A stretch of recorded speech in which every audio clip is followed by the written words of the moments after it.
Hello and welcome to Filter Optional. I am Chico West. And I'm Shannon West.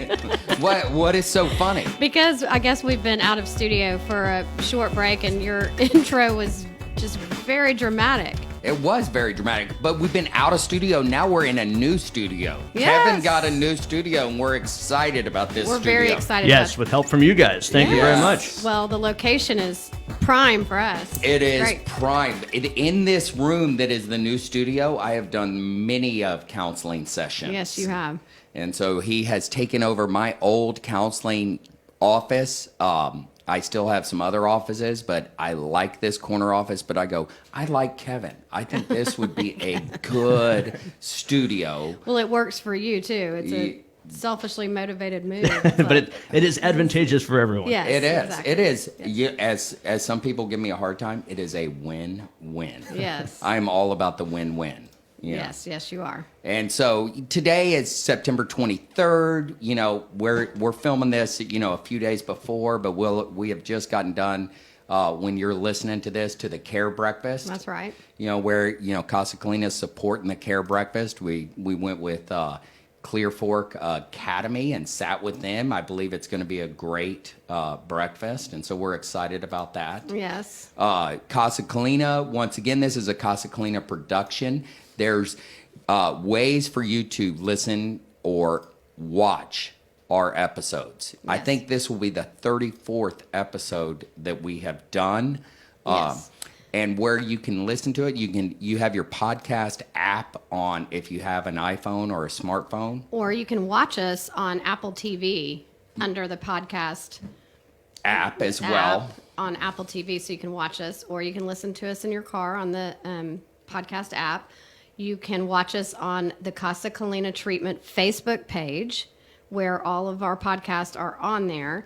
There's also a Casa Colina Treatment YouTube page where you can go. Yeah, so if anyone uses Roku or Amazon Fire Stick or whatever, you can watch it through the YouTube app. Right, exactly. And so you get to see our pretty faces with these big headphones on, and you can watch the animation Yes. that I give and stuff like that. I do want to, this morning, give a shout out to Ryan and Lauren out in California. Ryan, I saw him this past weekend, and he said, "Man, Chico, my wife and I watched that, and you are really on point. You bring Shannon back on point as the no filter. I bring you back on point." I'm quite sure that that's not a direct quote from Ryan. What I think he said, and I wasn't there. Well, you weren't there, I so know. I'm gonna. But what I'm I gonna think he give the said quote. was, "Chico, this is the most on point I've ever seen you." I mean, sometimes you even have to bring Shannon back on point. Yeah, I it feel might sure have been. that's- It might have been something I like feel- that. for sure that's but you more of a- you really make the show. So I appreciate Ryan. Oh, Yeah. wait.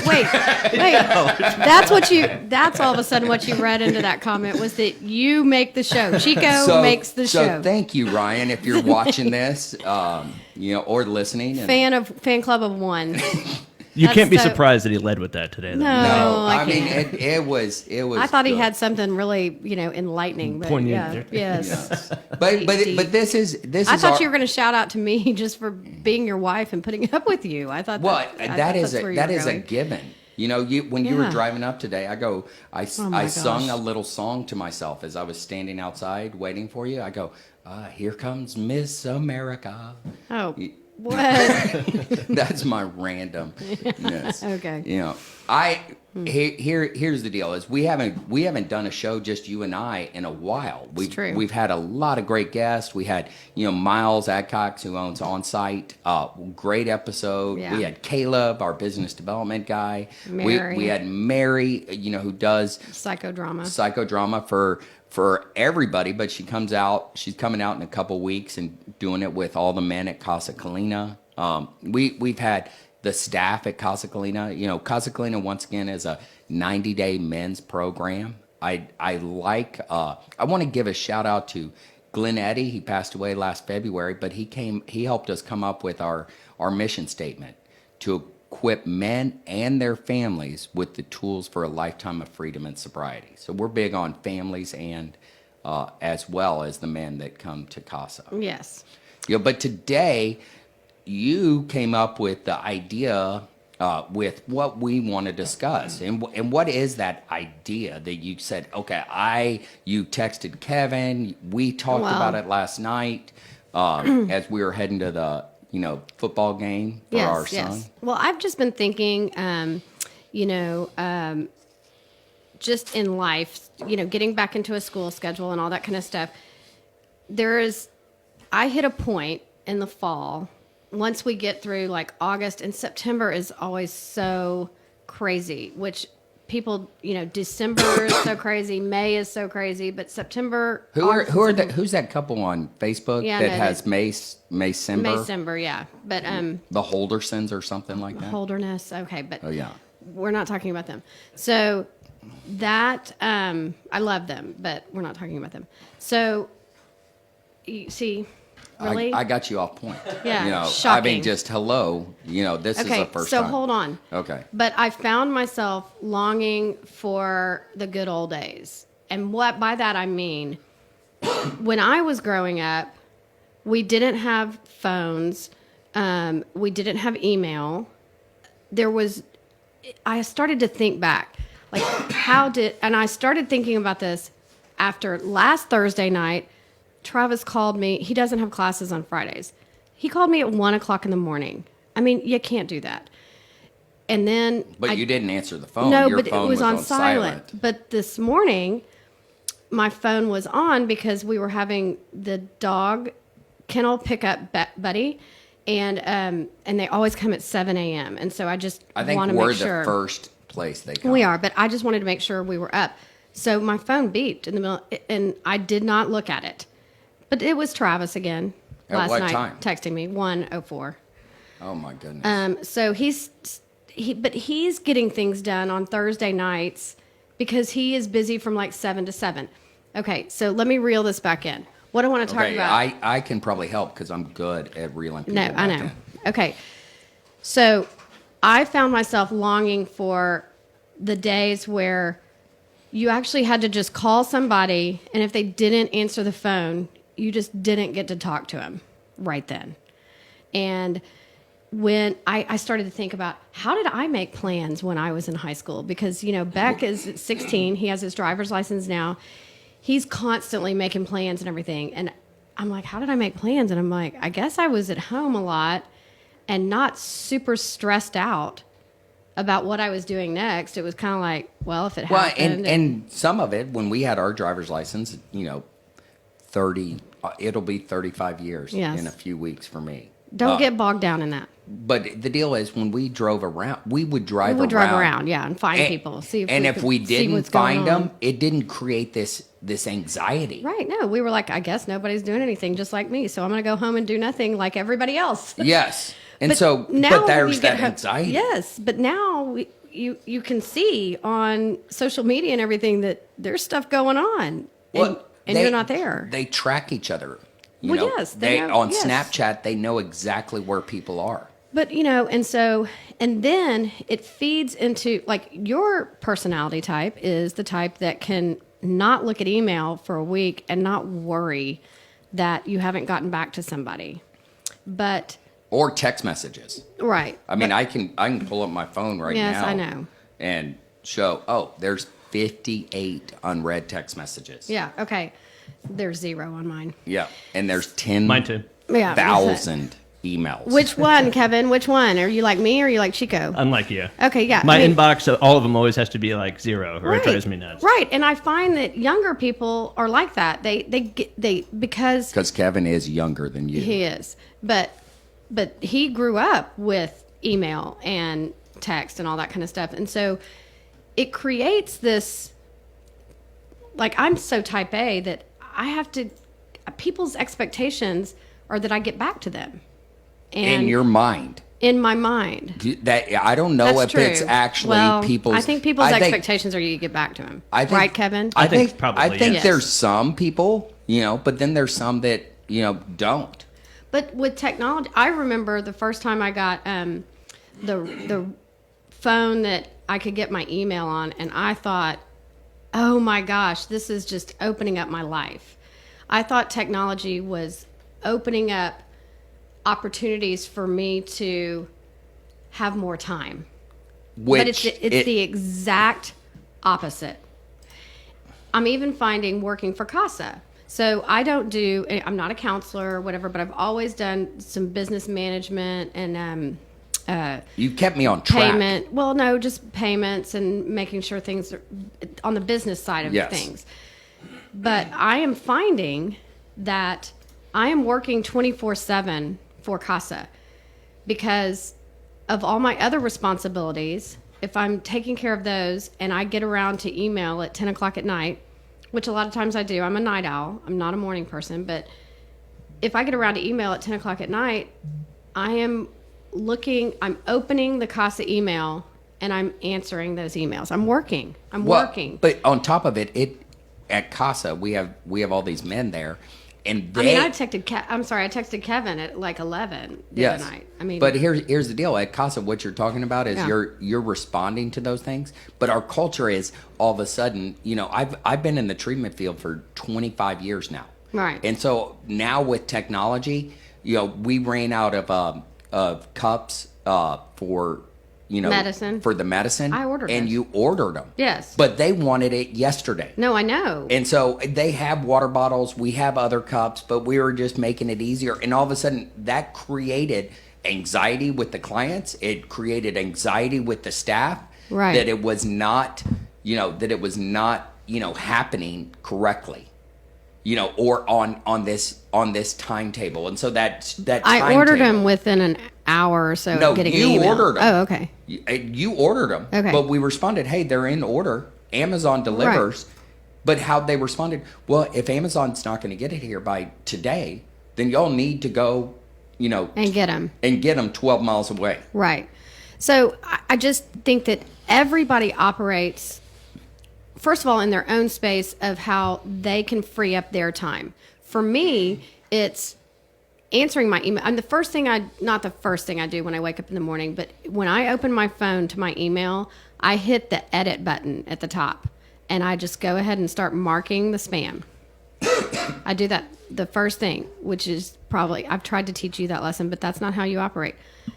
And that's all right that I don't operate that way. Exactly. And so that's the deal is what you brought this, idea for this podcast was, man, I see myself, having anxiety. Yes, is that correct? Yes. And my codependency gets kicked up because I know that when people reach out to me, they're relying on an answer. And it's not their fault because they are just reaching out to me just because they're reaching out to me. Sometimes they're reaching out to you because it's easy and convenient. Last night we were driving, to the football game, and you showed me the text that you were getting. We used to be in charge of the Sports Booster Club at Woodrow Wilson, and all of a sudden, these people are reaching out to you when they could be reaching out to someone else. Well, yeah. People with technology today, people get a little lazy. I guess you use the word lazy. I don't know if it's lazy. I think it's also kind of like, what's the fastest route to the answer to my question? And for some reason, I come up. Yes, because you have a lot of knowledge when it comes to Woodrow Wilson. If it's Sports Booster or whatever the situation is. And so people that, their first time in the high school, Shannon's nice and stuff like that. And you're finding, is it fair to say you're finding that your codependency is getting in there and it's creating some of that anxiety? Yes, and it is not the other person's fault. That's codependency. It's not the other person's fault. Of course. It's like, how do you set boundaries? Right. And so I've just been thinking about a lot of things, like as far as like there's two camps on the whole red text message. You know how you have the setting where you can, when I send you a text, you can tell if I've read it or not. Or when you send me a text, read text, yeah, whatever you call it. I don't have that. No, I don't have that either because that puts too much pressure on me. If Kevin knows I've read his text, I'm hosed because I have to get back. Because the timer's on to respond if they think like you've seen it and ignored it. Exactly. But some people... But see, I don't. Yeah. I didn't even know I didn't have it on. I didn't care. No, but you wouldn't care if people knew that you read it and didn't get back to him. And that's just my personality. Exactly. But, so I've just been trying to explore how I can have office hours and express that to like the people at CASA. I plan on bringing it up in our leadership meeting. On Monday? Today. But I plan on bringing it up because I want to tell them that I long to have office hours, but again, I'm still not going to quit answering emails at 10 o'clock at night if that is a convenient time for me to knock some things out so that I can free my day up maybe the next day or have some time to do some things for myself.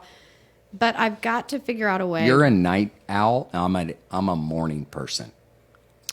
Yes. I will respond to emails in the morning. I know, but that's not really what we're talking about. I'm trying to talk about how to reduce your stress of the world's expectations on you getting back to them because we have all this technology. Everything is instant. You know, we got text, we got emails, we got. Yeah. Also, you carry around your phone. We used to have, maybe. I mean, I didn't get a cell phone until I was 30 years old. Yeah. It's coming. It'll be 21 years in a couple quit weeks. concentrating on that. It's irritating. What's irritating about that? Just you're saying the years and the whatever. You sound like I walked to school in the snow is what you sound like, barefooted.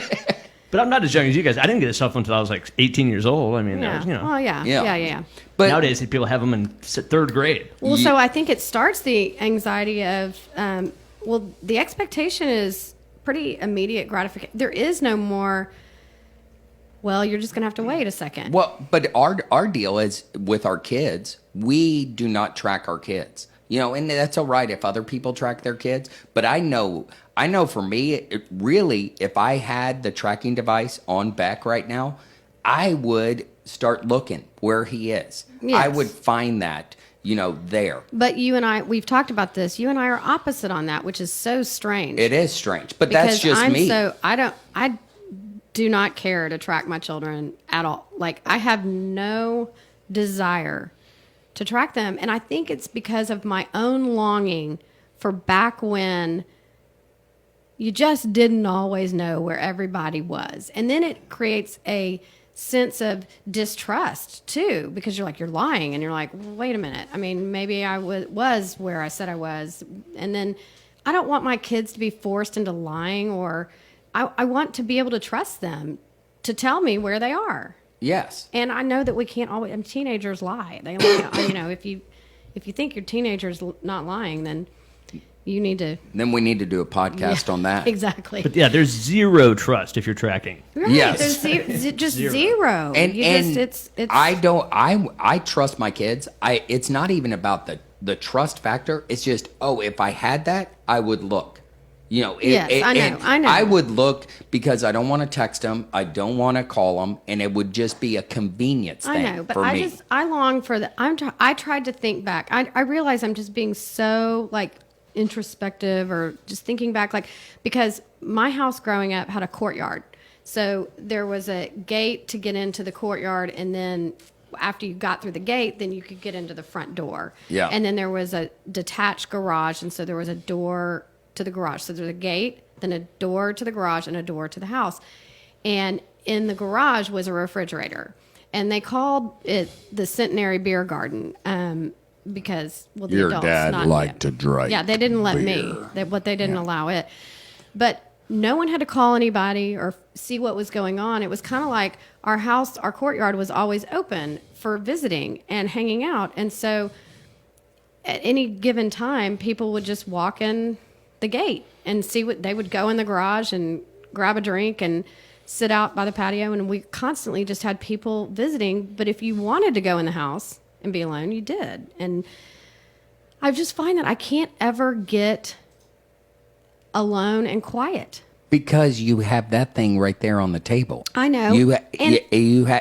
I sent you a picture from Facebook, and it showed people, what if there wasn't smartphones, and it was pictures like this, in bed with their backs backs together, Yes. but with an empty hand holding a cell phone. Okay, I get that, but let's listen to this. As a counselor, you'd be telling people, you would be advising me right now, as if I'm expressing this, like, I can't get any peace, I can't get any time away, I can't figure out how to get out of the noise, you would say, well, you just need to put your phone away for a couple days, and you just need to, you would give me all this advice that I know that people are probably going to be commenting on that thing, like, well, you just need to put your phone away or whatever. Well, Or they would should on you.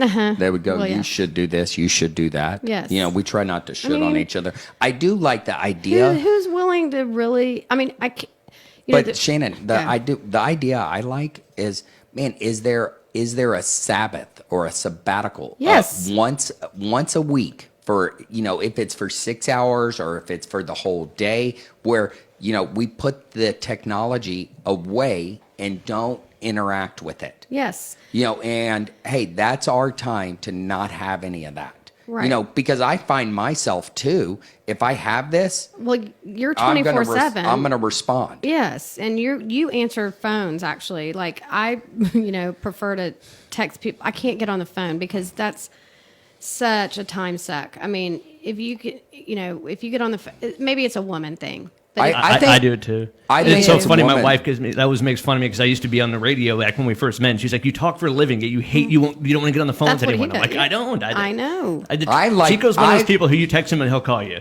Right. Yes. And if you get on the phone, you want to be friendly. You have to have an intro. It's kind of like this podcast. You have to have a little 5 minutes of intro. You have to have 5 minutes of closure. And I don't have that. I had to work on, part of the phone is your friends did a little mini intervention on me. You were an ass. But it wasn't even an ass. It was like when I was done with the conversation, I didn't say bye, Chico, and I just hung up. Chico, it's not true. You would answer. You'd be like, "Hey," and they would be like, "Is Shannon there?" No.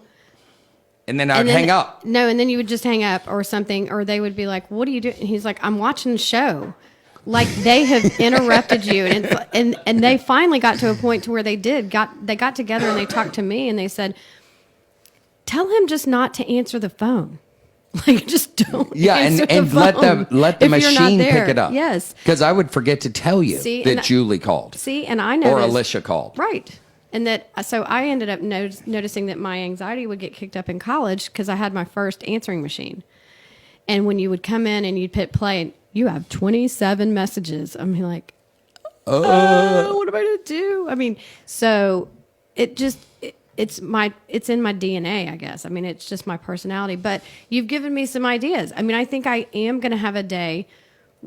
I don't know.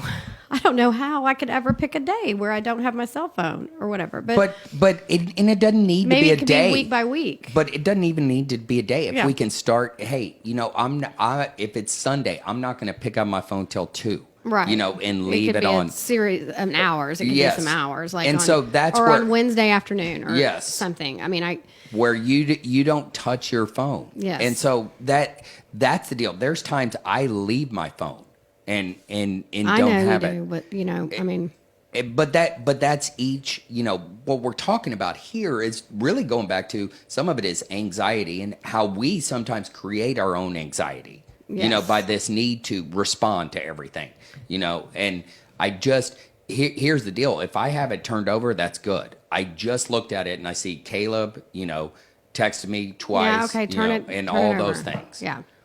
And so that's the tough part. Well, and in a lot of ways, I can multitask, and therefore it does kind of free up my time too. So I don't know. It's a balance. I don't know what to say about it, but I need some time away. I need to unplug, and I need to figure out how to do that. Because of the anxiety. Well, yes, and so I noticed with Travis being injured. When you're injured, you have to go to practice, and you have to go to he's standing out on the field, but he's not actually getting to participate. And so he has his phone. I think he can have his phone. Maybe not.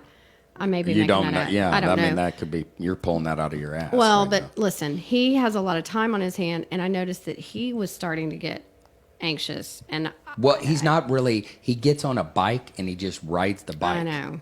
So the deal is he's not hitting, he's not catching, so he's not getting worn out. So then he comes and picks this thing up. Yes, or video games or whatever. But he is getting anxious because he doesn't know how to be still. Yes. And be quiet. No one knows how to be still and be quiet. Anymore. And I crave that now because that's the way I grew up.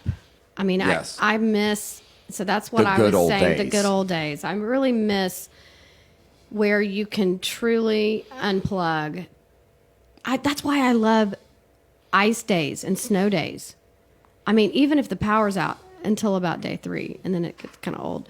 But when you can start a fire and we have a gas stove and I can make some soup and some coffee, I mean, like, but no one can get in touch with you. Yes. It's like, it's so great. I love a good snow day. We haven't had one in a couple of years. And so the deal is, how do we get to that place of unplugging and not taking on these, sometimes they're false expectations that I need to respond. Sometimes they're, there's not a lot of things that are I'm in a business of crisis, but there's not a lot of things that are crisis. There's a lot of opportunities. Yes. I mean, Kay, who works, with us, she has that similar personality as you. And it's like, she has the admission cell phone, and it's like, she gets this anxiety that she needs to respond to it. Yeah. Well, I get that. I mean, and so we talk about that. How do we take that where she doesn't feel that burden? And my personality, if people understand my personality, I might call you. Sometimes I text, but I might call you. And if you don't call me back, okay. That's just my personality. I know, but you also have some double standards about that, I think. And maybe I'll point them out right now because I've never pointed them out before. But if people call you and don't leave a message, you will not call them back. No. You insist. Your expectation is that if somebody wants to talk to you, they need to leave a message after listening to your very, very long. Do I have a long message? Oh my gosh. If you're in car, you need to call 911. If you want Casa Colina, call whatever. I mean, it's like. Well, maybe I need to change that. I mean, hey, this is Chico. Just leave me a message. But anyway, but you have the longest. I'm going to change that today. Okay. Thank you. Okay. Like I helped you, you just helped me. So what I'm saying, though, is that's your expectation. But yet you will call people on the fly, and your expectation is that they call you back, and you don't leave a message. I don't know if that's my expectation. When I want someone to call me back, I will actually leave a message. But when I don't, it's like, okay, hey, but here's another thing. You call me all the time and don't leave a message. And then when I call you back, you say, oh, yeah, I forgot why I called. Well, just leave me a message then. And then you won't forget. It's like a... But it wasn't. It was just like a random thought in the moment. It doesn't matter. Leave me a message with your random thought. Okay. It's always different rules with family, though, when it comes to... That's true. Thank you, Kevin. It's true. It is but different rules. It kind of timestamps or whatever you want to say the thought. I mean, like, go ahead and give it to me so that I don't waste my time calling you back and then you act irritated like... I don't remember why I called you. Well, sometimes when you have one of those random thoughts and you call them, they don't answer. You don't want to leave a message because, like, you kind of feel like a dork. And you just forget about it. And you're like, oh, whatever, Well, yes, Kevin, I agree. Okay. Thank you for being part of this. Okay. Well, then quit calling me. Quit calling me. And the crazy thing because it creates anxiety for me. I'm like, missed call from Chico, Well, and I had those buddies in town last week, Brian and Aaron, and they even said, do you just call Shannon just to bug her? Oh my gosh, yes. Yes, because they were with me all day on Friday, and it's like, and I kept calling, and then they go, man, you need to leave her alone. And that was good. They did a little mini intervention on me at that moment. So you see how it could be my fault that then I am creating more obviously anxiety. Everybody's expectation of me is that I'm going to get back to him. But is that my fault? I mean, did I create that? It's just my personality. So I don't know if you say fault. Because remember you said you used the word blame, and then you're like, no, that's not the right word. What word did you use? I didn't. And not fault. I didn't use fault, and I don't think I used blame. But when we were talking last night, I was going, and I didn't use the expectations. I'm not sure. No, I know. I'm not sure what I used. But the deal is, it's not to fault or blame you, but it's like, okay, I'm going to use the word love. I love how you're really examining yourself. Is this my codependency? Or is this something that I do need to respond to? and you're beginning to go, okay, how do I set these boundaries? And I like how you're wrestling with that on those boundaries. Yeah, well, I mean, in that one text that I got last night, I haven't responded just because I haven't had time with everything else coming at me. It's like one text replaces another. But yeah, it just adds on. Yeah, I haven't responded, but I have a response.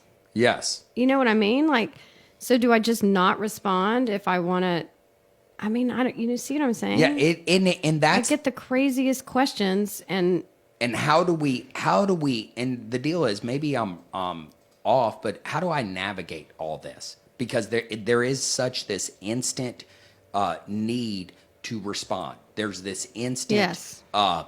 What if I don't respond? Okay, what's how is this person gonna get this information? Right. What's Yes. gonna happen?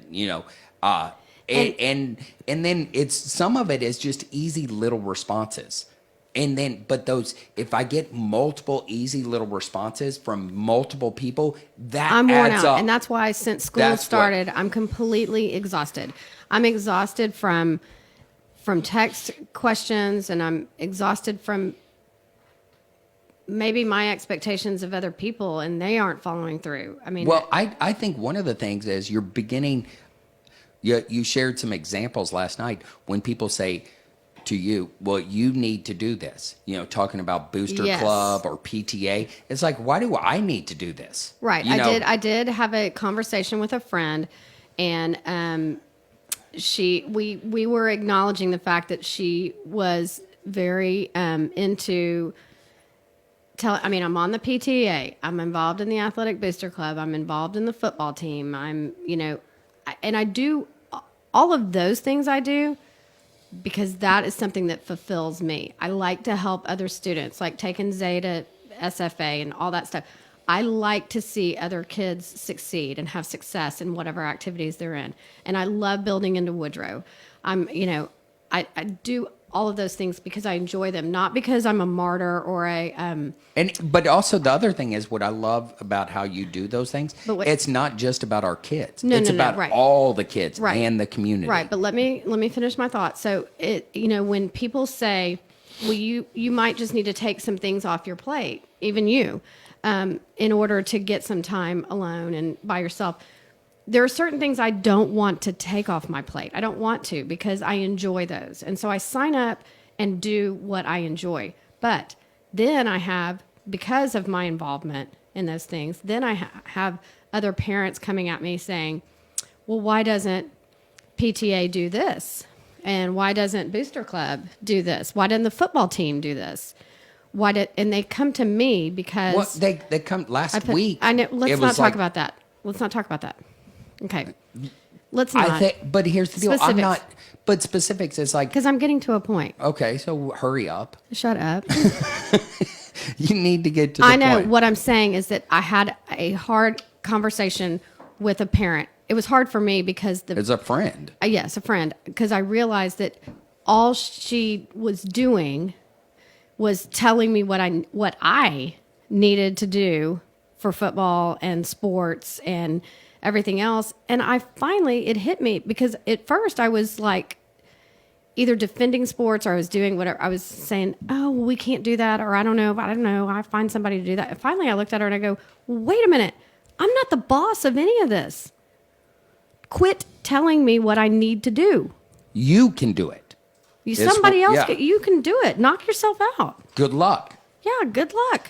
Yes. And so that's where I like what you're going through. I kind of, maybe it's a season where you're beginning to set boundaries and not take that stuff on, and it's hard. And I see you wrestling with that. It's like, this is a process. Well, and when you personally invest so much in something, whatever it might be, because it's a passion of mine. Yes. So I have personally invested a lot in certain things. Well, one of the things we personally invested for, almost 4 years was the Booster Club. Yes. The Sports Booster Club. And we personally invested. And we needed to step down and really take a hiatus. Yes. And so we found people to take on that mantle that we grew. And this is probably my problem, and you can tell me, counselor, if it is, but, so when I hear criticism or why don't they do this? Why don't we do this at Woodrow? Why don't we have bells and whistles and whatever? I take that personally. As an attack. Is a criticism. Yes. Not an attack, a criticism. And everybody has an opinion. And I'm like, do you know where we came from? But the deal is everybody has an opinion on how to fix it without doing anything. Opinions are like assholes. Well, right, everybody yes. has one. Everybody, yes. And so there's that deal is like, oh, you should do this. You should do that. They should all over you. Yes. And it's like, wait a minute, back up. Get off your ass and do some of this stuff. That's right. And so that's sometimes creates that anxiety. And even when I seek advice from other people, like, I went to Highland Park, and Highland Park has a pretty well-oiled machine over there as far as sports and everything else. I mean, yes. We all know that. So I did see. Well, not people from other parts of the country that are listening to us right now. Oh no, that's true. Okay, so they're a powerhouse in sports. Okay, in Dallas. So, yes. And they're a public school. Okay, so I'm not talking about private schools that have different modes of operation. It's a public school that I sought advice from my friends when trying to, bring in some school spirit and some systems to the sports at Woodrow. Now, I knew that it was going to be an uphill climb, but I liked to take they've nailed it. Okay, so I like to take their advice. So then the first time I said to somebody, we're going to do this at Woodrow because Highland Park does it, whatever. They were like, we are not Highland Park, and we're not. And I go, hello, duh. I realize that. Can we all try not to, take that personal? Right.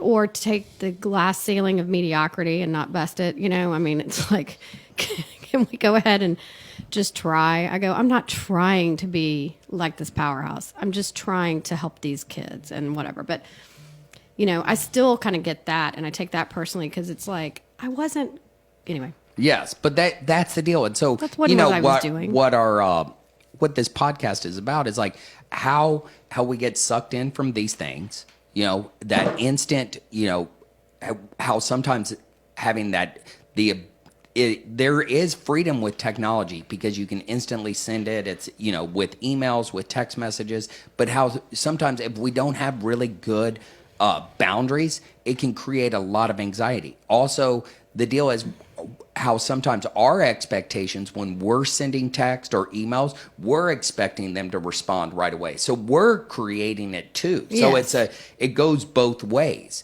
I want people to respond to me quickly, and then where my anxiety, if they're not responding quickly, what's going on with me? And so I'm stepping back and going, can we take those sabbaticals? Can we have those times to actually have good interaction? I actually enjoyed, we had to drive to Mansfield during traffic last night, but I enjoyed that we had that hour. We didn't turn the radio on. We had good conversation, and it was our time to really connect. Even though it was a pain in the ass and I hate traffic, I enjoyed just you and I being in the car. Yeah, no, but it sucks that you have to be trapped in a traffic situation and trapped in a car to actually visit. Yes, it does suck. That's what I miss about the good old days. And that's where, for anybody, watching this, is how, it's in every area of our life. How do we find that time to... I'm gonna quote a Bible verse. Okay. Psalms. Hopefully 40, you quote it correctly. Psalms 40:10. U2, the band sang a song. Sunday, Bloody Sunday. Be still and know that I am God. How many times can we really be still? It's hard if we have this attached to us. It is so hard. And then I had the Apple Watch, and it's like I got rid of it because I just found myself distracted to that. Yes. And so we appreciate this podcast. We're excited. Happy September 23rd. Well, we'll give an update. See, I'm gonna think about this. I'm gonna try to get still and quiet, and then we need to report back. We need to try to implement some things. And if you want to respond to our Facebook or please our comment, podcast and see if Tell me you've what done you that. do. I mean, all right. I won't get mad at you. Thank you. Yes. For telling. No, I won't get mad at our audience. Yes. Thank you. Bye-bye.